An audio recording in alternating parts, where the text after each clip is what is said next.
So welcome to our video series, Stories from the Stones. We acknowledge that the land on which we live, gather, and exchange ideas is the traditional territory of the Anishinaabe, Haudenosaunee, and Wendat people. So as you drive by the Brockville cemeteries on Highway 2, you will no doubt notice some of the large imposing monuments at the cemeteries. Many visitors to Brockville, along with newcomers to our city, have asked us about who these monuments belong to and why they have such a place of prominence within the cemeteries more generally. So these monuments were meant to loom large over the landscape. The people who are interred either inside them or beneath them did contribute to the story of Brockville. So these monuments are architectural landmarks as much as they are burying places.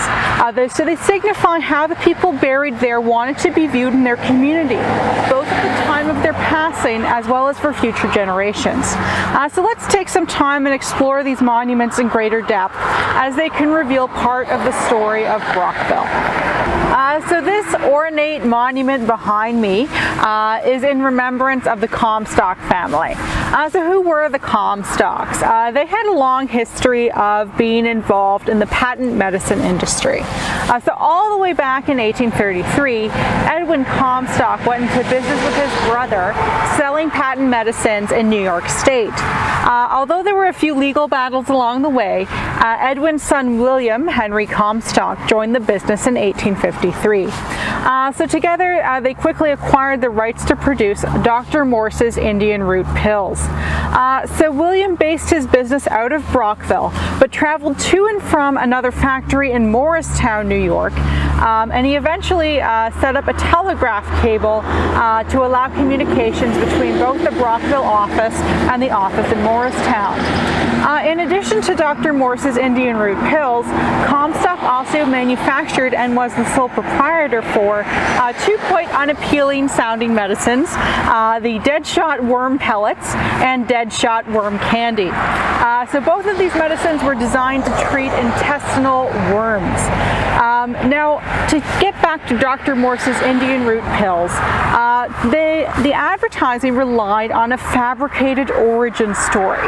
So supposedly this Dr. Morse traveled, he was a doctor, and he traveled to different parts of the Americas, so South America, North America, and got remedies from the local indigenous population. And supposedly he was able to cure his elderly father, who went on to live a quite robust life until into his late 90s. So this Dr. Morse story was entirely fabricated for advertising, and Comstock used this marketing ploy, basically involving sort of the idea of exoticism to appeal to the public sensibilities at the time. Now, both factories in Morristown and Brockville would run for about 90 years, and Comstock and Indian root pills ended up becoming household names. This is in part owing to the Comstock Almanac, which was published pretty much yearly up until the mid-1940s. Now, when William Henry passed away in 1919, his son, William Henry Comstock II, also known as Young Bill, would continue to run the company until 1960. Now, the Comstock building itself was a local landmark in Brockville, and it was located on Courthouse Avenue. Now, who's buried and interred here? So William Henry Comstock, of course, is buried here along with his first wife Josephine Comstock, his second wife Alice Janet Gates, his son Edwin Perkins Comstock, who died tragically at the age of 26, Sandra Lee Comstock, and William Henry Comstock II, and his wife Dorothy Louise Hill. So now, of course, the Comstock Monument is quite ornate and is a landmark, and if you are coming sort of out of Brockville from the west along County Road 2.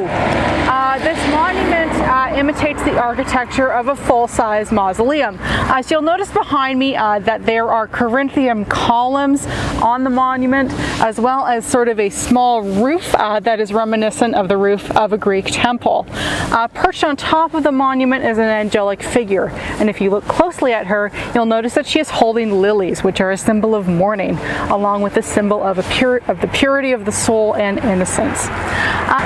So why did the Comstocks decide to build a monument in a neoclassical style?